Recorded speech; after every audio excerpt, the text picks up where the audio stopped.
오늘 말씀 같이 나누겠습니다. 누가복음 4장 말씀, 4장 14절부터 30절 말씀입니다.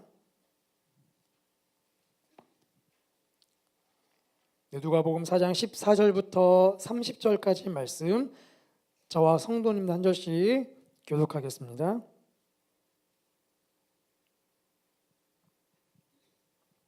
제가 먼저 읽겠습니다. 예수께서 성령의 능력으로 갈릴리에 돌아가시니 그 소문이 사방에 퍼졌고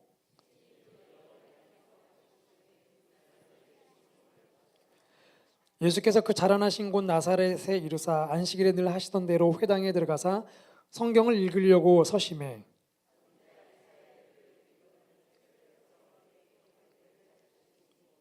주의 성령이 내게 임하셨으니 이는 가난한 자에게 복음을 전하게 하시려고 내게 기름을 부으시고 나를 보내사 포로된 자에게 자유를, 눈먼 자에게 다시 보게 함을 전파하며 눌린 자를 자유롭게 하고 책을 덮어 그 맡은 자에게 주시고 앉으시니 회당에 있는 자들이 다 주목하여 보더라.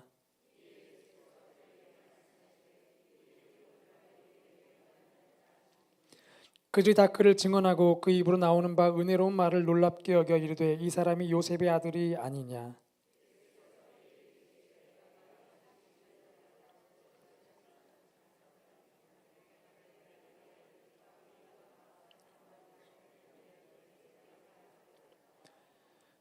또 이르시되 내가 진실로 너희에게 이르노니 선지자가 고향에서는 환영을 받는 자가 없느니라.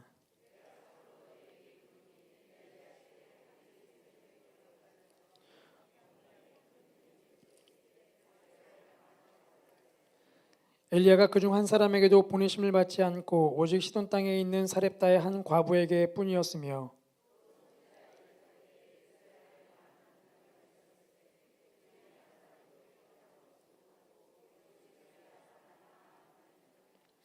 회당에 있는 자들이 이것을 듣고 다 크게 화가 나서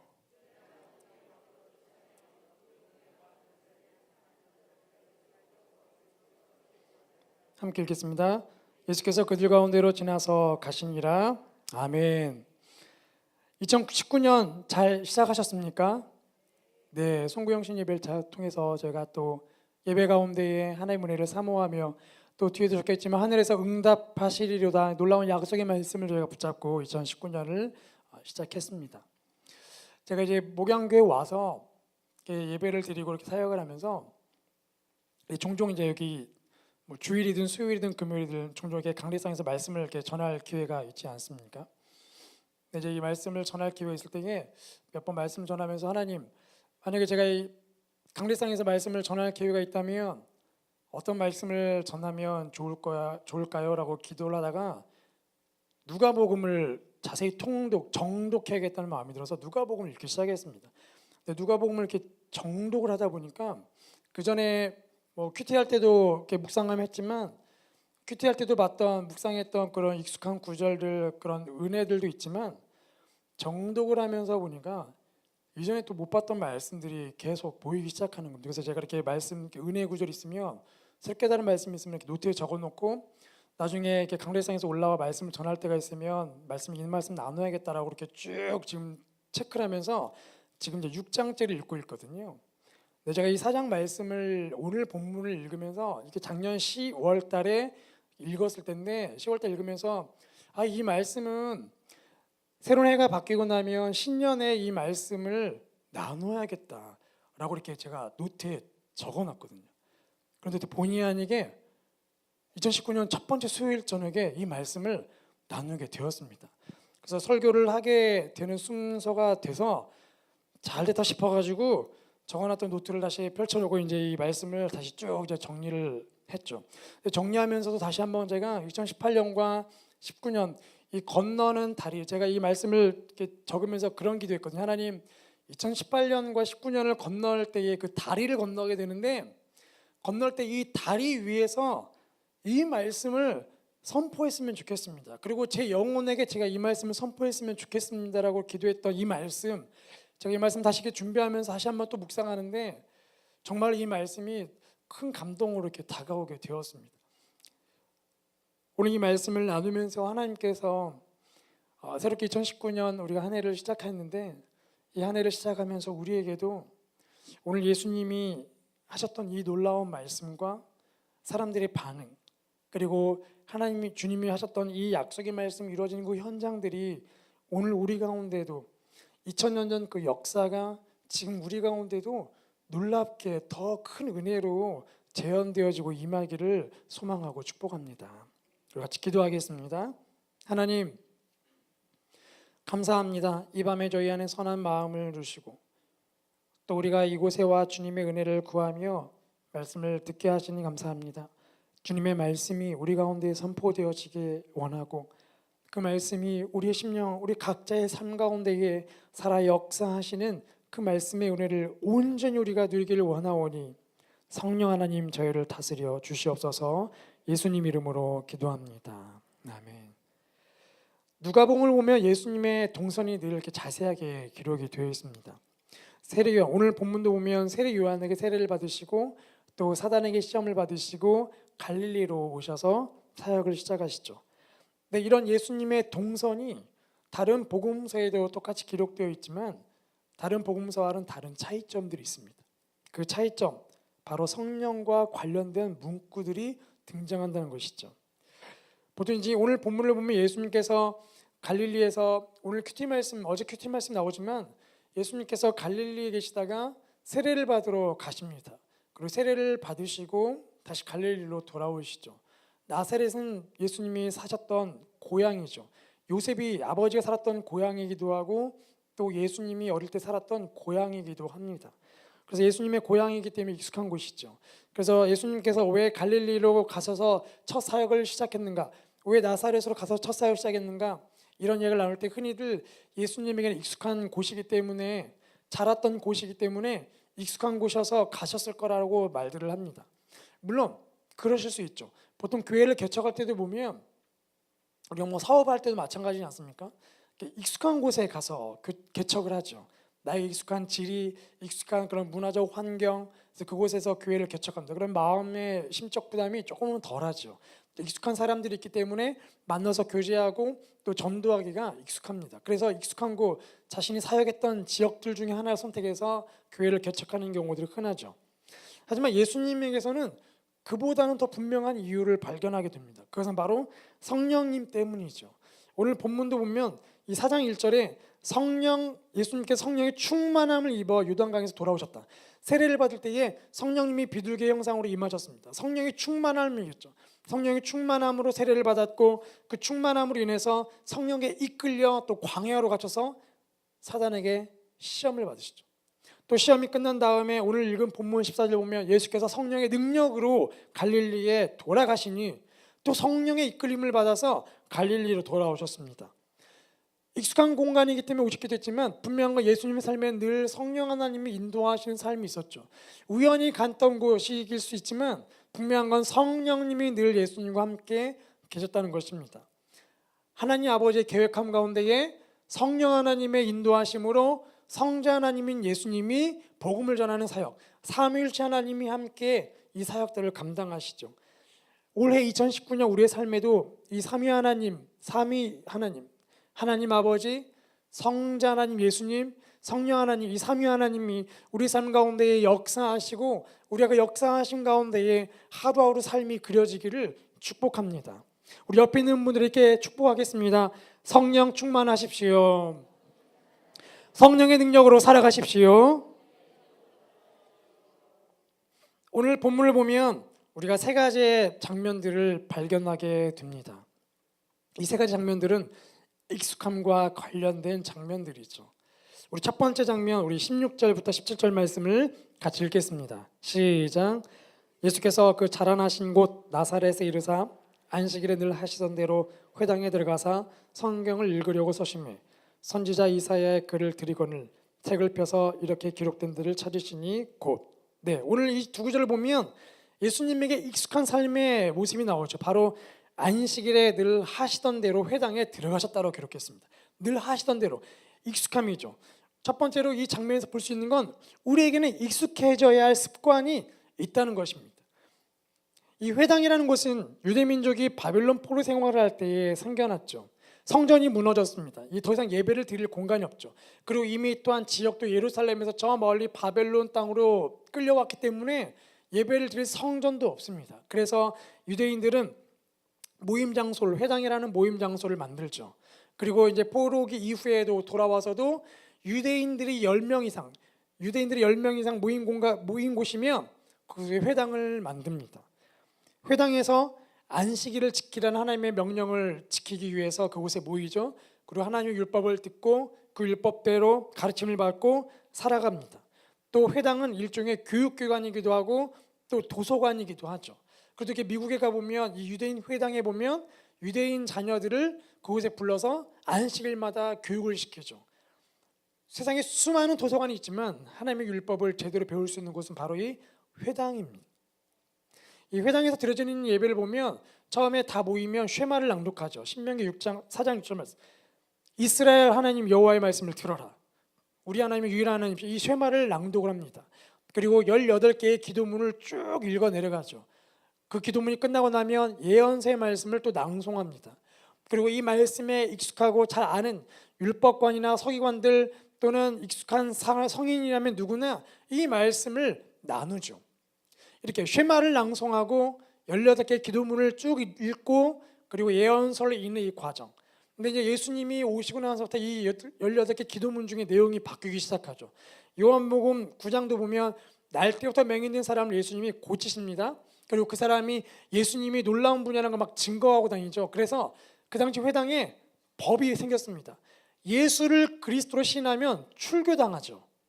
그래서 나중에 이 18개 기도문 중에 이런 내용이 담깁니다. 그리스도인들을 저주하는 내용이 담기죠.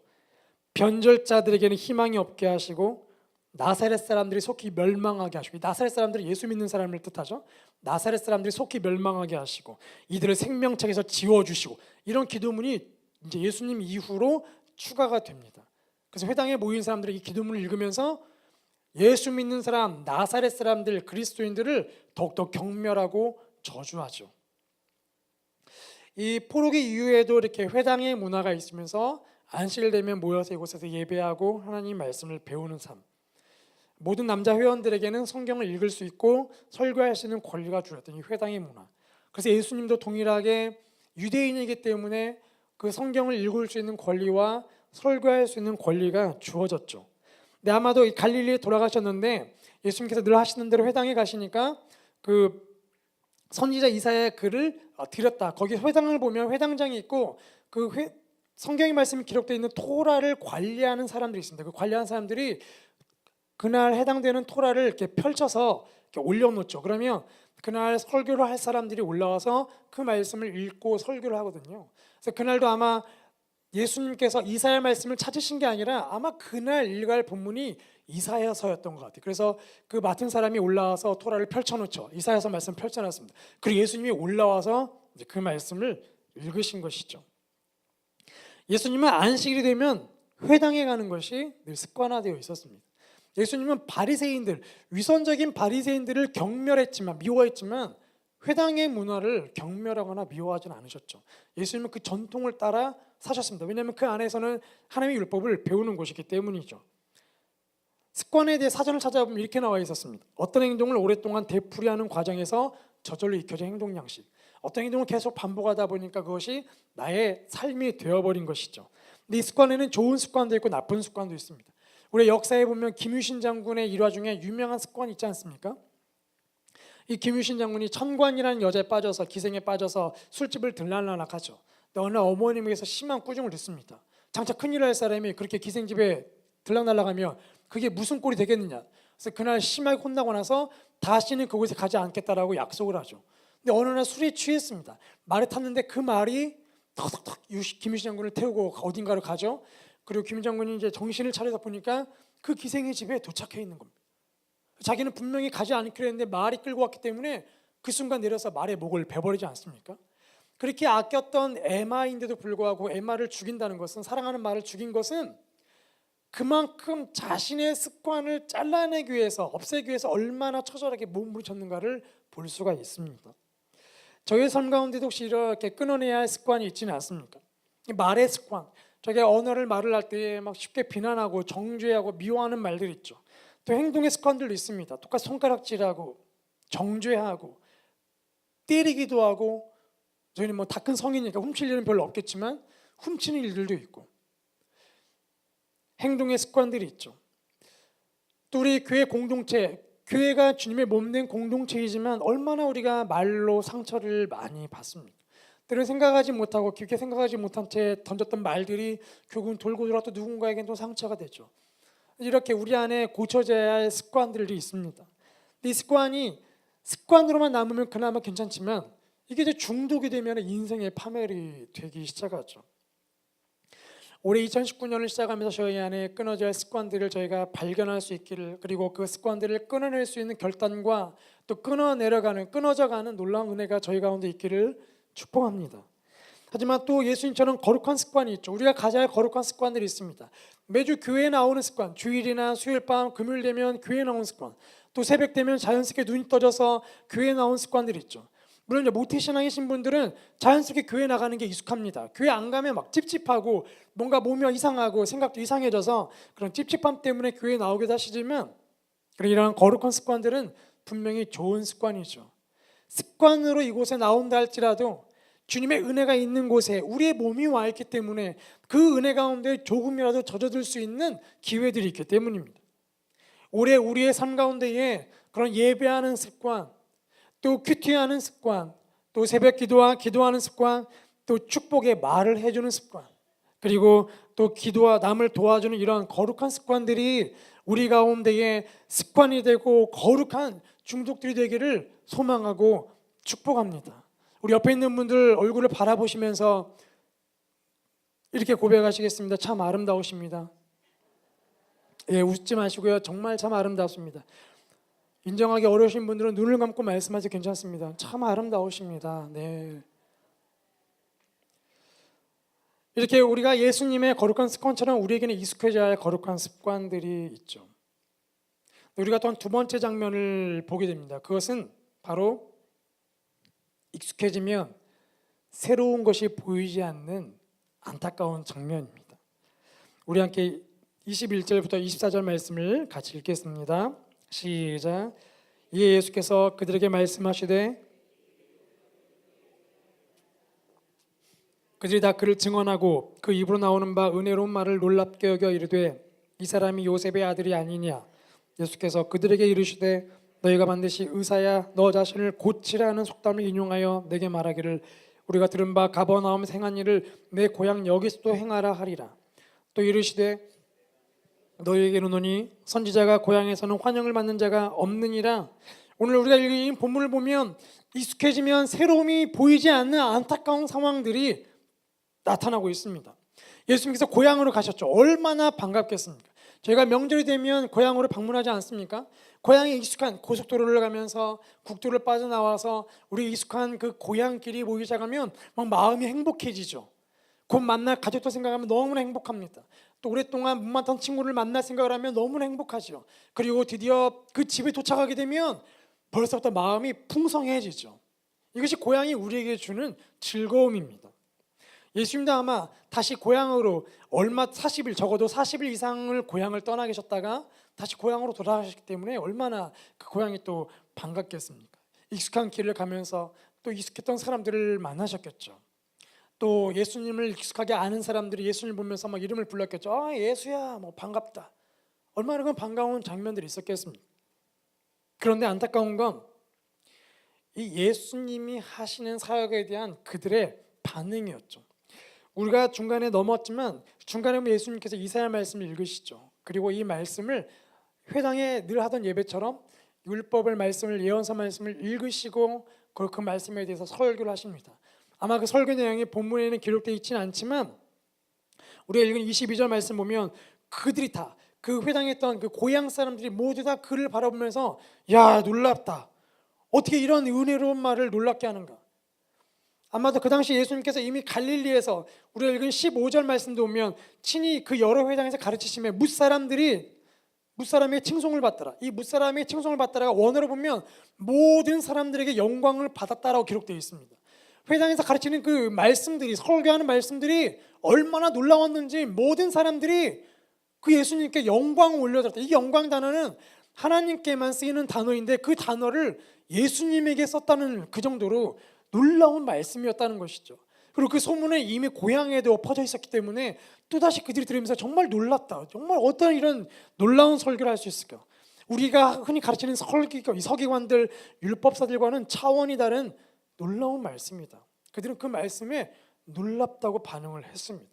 그런데 그 뒤에를 보면 이 사람이 요셉의 아들이 아니냐라는 질문들이 나옵니다. 이 사람이 요셉의 아들이 아니냐. 이거는 두 가지 의미가 있겠죠. 야, 역시 요셉의 아들답게 놀라운 가르침이군. 이 사람 요셉의 아들 아니야? 야, 역시 놀랍다. 그 아버지 그 아들이군. 이 표현이 있는가 하면 또 다른 표현은 요셉의 아들 맞아? 요셉의 아들 치고는 꽤 놀라운데 요셉의 아들 아니야? 이런 부정적인 반응이 있죠. 예수님의 아버지 요셉은 직업이 목수였습니다. 목수는 배운 것이 없죠. 아는 것이 없습니다. 그렇기 때문에 이 사람들, 고향 사람들의 반응은 지금 놀랍다라고 설교를 들어놓고 그렇게 반응해놓고 야, 그런데 요셉의 아들 치고는 놀라운데? 라고 반응하는 겁니다. 즉 요셉의 아들인데 어떻게 저런 지식을 배울 수 있지? 라고 무시하기 시작하는 것이죠. 그래서 나중에 예수님 말씀을 보면 선지자가 고향에서 환영을 받는 자가 없다. 이 말씀을 보면 아마도 거기 있는 사람들이 더 그런 부정적인 반응을 보였던 것 같습니다. 즉 그들은 이 이사야 말씀 61장 주의 성령이 내게 임하시면 가난한 자에게 복음이 전파되고 포로된 자가 자유를, 이 이사야 61장 말씀은 메시아가 임하면 그 메시아가 우리를 이 고통 가운데서 구원할 것이다. 이 로마의 앞뒤에서 메시아가 구원할 것이다. 이 말씀이 임했다고 예수님이 선포했는데 그들은 그 말씀을 들으면서 설교에 감동은 받았지만 그럼 로마에서 압제할 그 메시아 맞아? 야, 우리가 알던 그 예수 아니야? 어릴 때부터 봤던 그 예수 아니야? 에이, 그 예수가 무슨 메시아야? 그들 안에 의문점이 들기 시작하는 거죠. 부정적인 반응이 생기기 시작한 겁니다. 익숙해져 있기 때문에, 예수님에게 익숙해져 있기 때문에 새로운 일들을 보지 못하게 된 것이죠. 작년 11월에 이제 두 분의 전사님 또 우리 김진배 청년이 이 앞자리에서 인사를 했습니다. 그런데 이제 제가 놀라운 광경을 본 건 그 진배 청년이 이제 교회로 사역을 하게 나가게 돼서 인사로 나왔는데 그 첫 마디 딱 던졌는데 벌써 막 여러 곳에서 막 훌쩍훌쩍 하시는 거예요. 전 처음에 왜 그런가 싶었는데 나중에 알고 보니까 이제 어릴 때부터 여기서 장난꾸러기로 자랐다고. 그래서 그 어렸을 때 그 장난꾸러기였던 그 모습을 기억하는 사람들은 지금 이렇게 멋지게 자란 청년의 모습을 보면은 감동하지 않을 사람이 없다. 그 얘기를 다 하시더라고요. 얼마나 장난꾸러기였으면 이렇게 변화된 모습을 보면서 하나님이 정말 살아계신다 널 보니까 이렇게 반응할 정도면 얼마나 장난꾸러기인지 알 수가 있죠. 그런데 아마도 그럴 겁니다. 아마 진배 청년도 아마 그런 마음들이 있었겠죠. 여기가 모교이기 때문에 어릴 때부터 자신의 모습을 보았던 어른들이 많기 때문에 이 앞에서 뭔가 예배를 인도한다는 건 본인에게도 부담이죠. 어릴 적 모습을 기억하던 어른들 앞에서 찬양 인도를 한다는 건 부담입니다. 또 여기 앉아 계신 분들 그 어릴 때 모습을 익숙해졌던 분들은 앞에 모습 보면서 야, 진짜 많이 컸다. 야, 뭐 저런 선포를, 야, 차가 하나님을 찬양한 선포, 야, 많이 컸네. 이러한 마음들이 안 생기는 분이 없습니다. 생길 수밖에 없죠. 저도 예전에 이전 교회 목사님들을 다 이렇게 모시고 저희 모교회를 이렇게 방문한 적이 있습니다. 그래서 모교회가 이렇게 교회 건물을 새롭게 했기 때문에 그 건물들을 이제 안내를 해달라 해서 잘 모르지만 그냥 다니면서 이렇게 안내하면서 설명하고 있는데 저 멀리서 제 어릴 때 부장 집사님 한 분이 막 지금 장로님이 되셨죠. 보시고 이제 저를 보고 반가우신 거예요. 그래서 막 다가오시는데 야, 승재야, 야, 반갑다. 야, 너 이렇게 컸어? 이렇게 막 반응하시는 겁니다. 뒤에 이제 목사님들 다 계시고 여기 담임 목사님도 계시는데 막 그렇게 반응하시고 뭐 거기까지는 뭐 괜찮죠. 와가지고 막 머리 막 두드리면서 야, 너 진짜 많이 컸다. 야, 뭐 교회 목사님 모시고 온 거야? 아유 감사합니다. 목사님들 이렇게 뭐 거두셔 이렇게 인사하시는 거예요. 저에게는 참 이 반가운 분의 인사이기 때문에 마음이 이렇게 따뜻해지긴 하지만 한편으로는 되게 부끄럽더라고요. 그냥 아니랄까 이 탐방을 마치고 저희가 다른 지역 이동하려고 버스 탔는데 목사님들이 막 얘기하시는 겁니다. 누구냐? 누구예요? 목사님 누구예요? 어릴 적에 저희 부장 집사님이신데 지금 장로님 되셔가지고 반가워서 야 아무리 그래도 그렇지 옆에 그 목사님들 계시고 담임 목사님들 계시는데 어떻게 그렇게 말을 그렇게 함부로 할 수가 있냐고 아니, 어떻게 이렇게 머리를 쓰다듬고 이렇게 애 다루듯이 다루 이렇게 말씀하시는 거예요. 저도 막 너무 얼굴이 막 뜨거워지는 겁니다. 그분의 어떤 인격적인 그런 결함의 문제가 아니라 너무 반가웠기 때문에 그렇게 말씀하신 거죠. 이렇게 아마도 예수님도 성경에 나와 있지는 않지만 만약에 이걸 영화로 만든다면 예수님께서 세례 받으시고 고향에 돌아오셨을 때에 딱 성전에 올라와 회당에서 성경 말씀이 딱 펼쳐진 말씀 읽고 이 말씀이 여러분께 응했습니다라고 할 때에 아마도 여기 있던 그 고향 어른들은 야, 너 많이 컸다, 너 많이 컸네, 뭐 이렇게 반응했을 겁니다. 그러니 어떻게 그 예수님의 말씀들이 그들에게 이렇게 선포가 되겠습니까? 그래서 우리 읽은 본문 보면 이렇게 나와 있지 않습니까? 가버나움에서 행한 일을 네 고향에서 해봐라. 가버나움에서 행했던 기적들을 여기서 한번 해봐라. 성경을 보면 예수님께서 갈릴리를 2번 방문하신 걸로 나옵니다. 처음에 아마 이 본문일 것이고 또 다음에 또 한번 방문하시죠. 그때도 가버나움에서 기적들을 보이라고 그때는 이제 본격적으로 고향 사람들이 막 외치기 시작하죠. 오늘 본문은 너희가 나한테 이렇게 말할 것이다라고 미래적인 표현이지만 다음 고향 방문할 때는 실제로 그런 말들을 했습니다. 기적을 보여봐. 야 예수야 기적을 보여봐. 너 기적 많이 일으키잖아. 멸시하는 거죠. 이미 그들은 소문으로 보고 와 너 정말 대단하다 어디 그런 놀라 이런 것이 아닙니다. 멸시하는 행동들이죠. 결국은 예수님을 그저 고향 사람 익숙한 사람으로만 보기 때문에 그들의 지식과 생각과 경험 안에서 갇혀 있다 보니 예수님이 행하실 놀라운 기적들을 하나님의 그 놀라운 나라들을 미처 경험하지 못하게 되는 안타까운 일들이 생긴 거죠. 그들은 예수님에 대한 영적 기대함이 없었던 것입니다. 그래서 예수님께서 너희 귀에 응하였느니라 라고 말씀하지 않습니까? 지금 너희가 듣는 이 중에 지금 너희가 듣는 이 와중에 그 말씀이 임했다라고 선포했지만 이 말씀이 너희 삶에 임했다라고 말씀하지 않으시죠. 귀에 들리는 말씀과 삶에 임하는 건 전혀 다른 문제이죠. 우리가 2019년을 지금 시작했습니다. 2019년 시작하면서 송구영 신예배 드리고 딱 나와 보니까 평소 타던 차가 이렇게 확 바뀌어 있었습니까? 갑자기 제가 타던 경차가 막 큰 차로 바뀌어 있거나 아니면 분명히 집에 왔는데 집 아파트가 방이 넓어졌거나 아니면 사랑하는 자녀들이 갑자기 막 착해지고 공손한 말을 쓰고 또 우리 청소년들 자녀들이 엄마 저 오늘부터 핸드폰을 하지 않겠습니다. 왜? 새해가 밝았으면 게임 다 지우고 저 공부 열심히 하겠습니다. 이런 말들 하지 않지 않습니까? 여전히 방에서 똑같이 게임하고 있고 늦잠 자고 있고 새해가 시작되었지만 우리가 살아가는 삶의 환경과 만나는 사람들은 모두 그대로 있죠. 너무나 익숙합니다. 새해가 바뀐 거 맞나 싶을 정도로 달력은 이미 바뀌었고 핸드폰에 명시되는 일정은 바뀌었지만 우리가 살아가는 삶은 다 그대로이죠. 그렇게 익숙한 삶에 우리가 있다 보니 어느새 송구영 신예배가 끝나고 나서 우리 안에 영적 기대감들이 사라지게 되죠. 송구영 신예배를 들으면서 정말 하늘에서 응답하시는 주의 말씀을 기대하고 이 문을 나가지만 그러나 집에 돌아가고 피곤한 가운데 잠을 자고 아침에 일어나면 여전히 변화없는 환경 속에서 사람들 속에서 어느새 우리 안에는 소망함들이 사라지게 되죠. 기대함들이 사라지게 됩니다. 이 말씀이 선포됐지만 우리 귀에만 응했을 뿐 우리 삶에는 응할 수가 없는 일들이 벌써 혹시 생기지는 않았습니까? 익숙해지면 새로움이 보이지 않습니다. 오늘 우리의 삶 가운데에 환경은 바뀌지 않았지만 우리의 생각과 우리의 경험과 감정의 익숙함들이 깨지고 부서지고 산산조각나서 하나님이 하시는 새로운 일들이 우리 가운데 보여지기를 소망하고 축복합니다. 우리 옆에 있는 분들께 선포하시겠습니다. 익숙함에서 벗어나십시오. 익숙함에서 벗어나는 것이 복입니다. 우리 마지막 18절부터 19절 말씀을 같이 읽겠습니다. 시작. 주의 성령이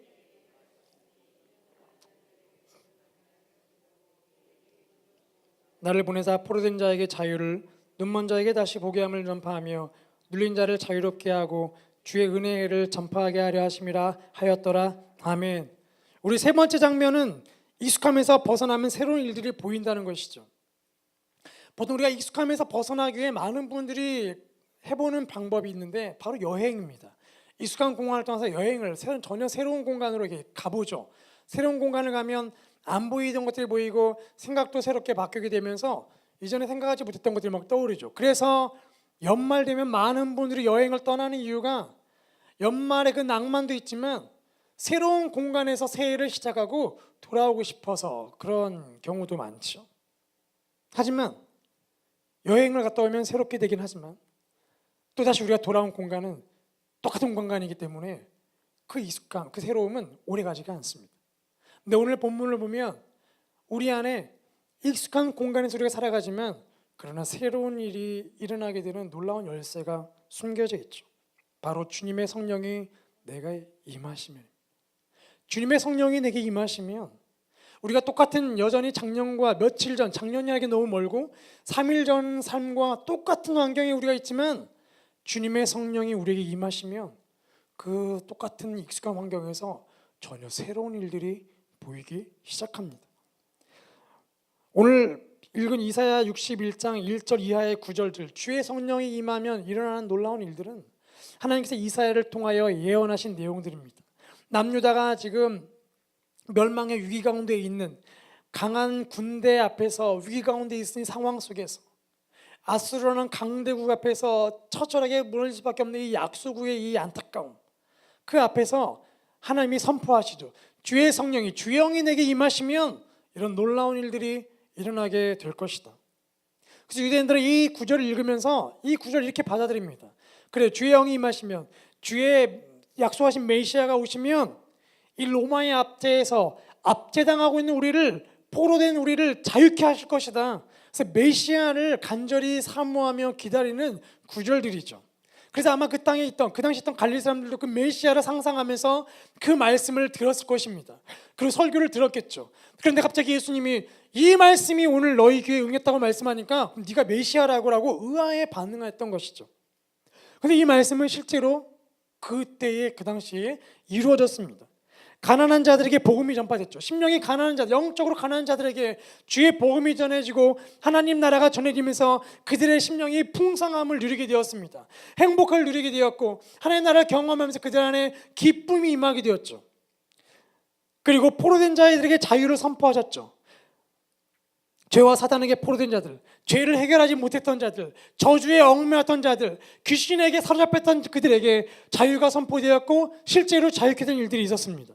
눈먼 자들이 육체적으로 눈먼 자가 다시 보게 됐지만 영적으로 눈먼 자들도 하나님 나라를 보게 되었죠. 제자들도 영적으로 눈먼 자들이었지만 주님이 부르시고 가까이 부르셔서 비유를 가르치시고 계속 가르쳐 주시니까 그들의 영의 눈이 열리기 시작하고 하나님 말씀을 깨닫게 되었죠. 또 눌린 자들이 자유케 되었습니다. 어떤 강압적인 힘에 눌려 살았던, 압제당했던 자들이 예수님을 만나면서 그 귀신의 세력에서 벗어나게 되었죠. 심적인, 정신적인 그런 트라우마에서 벗어나게 되었습니다. 영적으로 눌린 자들 권능으로 자유케 하셨죠. 실제 예수님이 임하시고 성령의 충만함으로 이런 놀라운 일들이 일어나게 된 것입니다. 우리도 마찬가지입니다. 성령님이 우리 가운데 임하시면 우리가 못 봤던 사람들을 보게 되죠. 익숙한 환경, 우리가 잘 아는 사람들이지만 이 많은 사람들 속에서 그동안 우리가 못 봤던 사람들을 보게 되는 것입니다. 영적으로 가난한 자들을 보게 되죠. 우리의 자녀를 볼 때에 매일 똑같이 보는 자녀들이지만 성령이 임하게 되면 그 자녀들이 얼마나 영적으로 가난하고 심령이 가난한 자들인지를 보게 되죠. 교회 공동체 식구들을 볼 때에 평소에는 익숙했던 사람들이지만 주의 영이 임하게 되면 얼마나 그들이 영적으로 가난하고 곰핍하고 갈망한 자들인지 보게 되죠.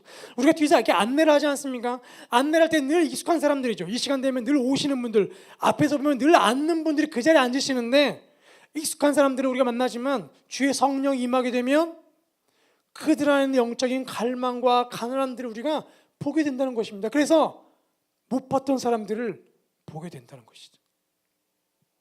또 포로된 자들을 우리가 발견하게 됩니다. 늘 웃고 다니는 사람, 익숙한 사람이지만 주의 영이 임하게 되면 그 웃음 뒤에 숨겨져 있는 정신적 트라우마에 사로잡혀 있고 죄와 저주에 사로잡혀 있는 자들, 죄에 중독되어 포로되고 억눌린 자들을 우리가 보게 된다는 것이지요.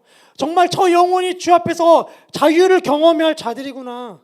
저렇게 웃고 살고 있지만 그 심령이 정말 고통 가운데 있구나. 우리가 보게 된다는 것입니다. 또한 물질적으로 힘든 사람들을 우리가 잘 알고 있지만 주의 영이 임하게 되면 물질적인 고통 너머에 있는 영적인 고통을 우리가 보게 된다는 것이죠.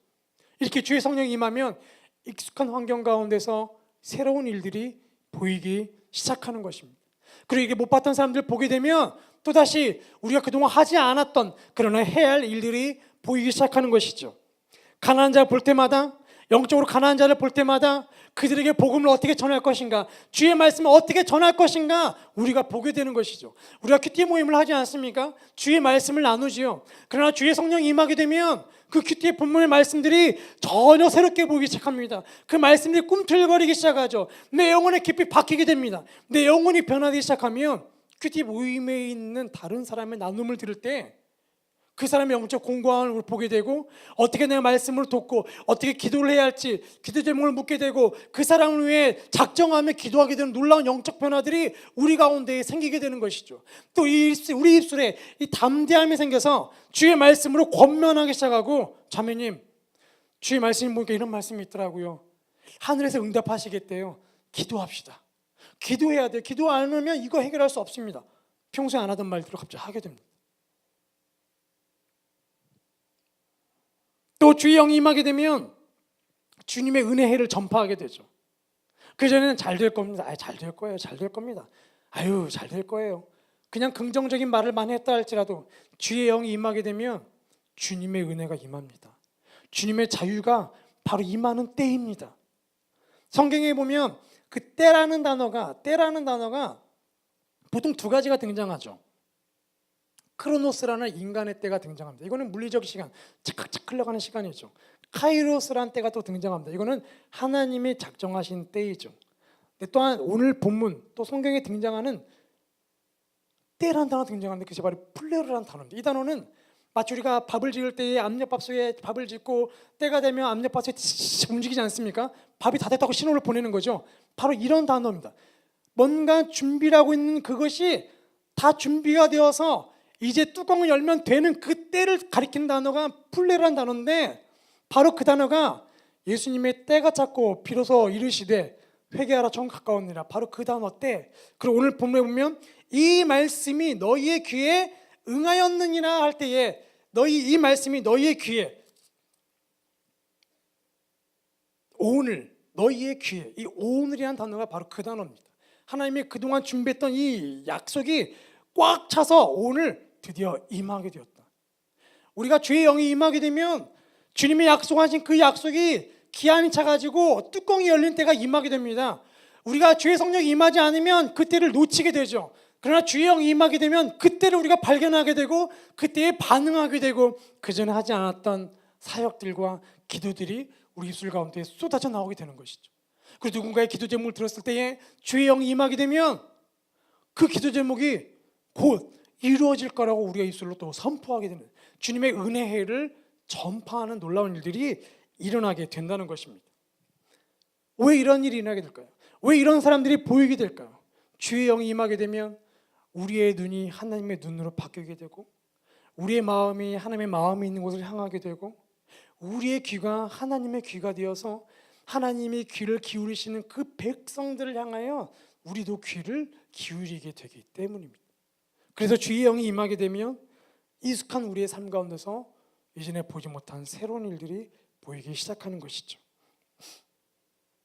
오늘 우리의 삶 가운데에 오늘 이 말씀이 우리의 귀에 응한 걸로만 만족하는 것이 아니라 오늘 이 말씀이 우리의 삶에 응하게 되기를, 이루어지기를 축복합니다.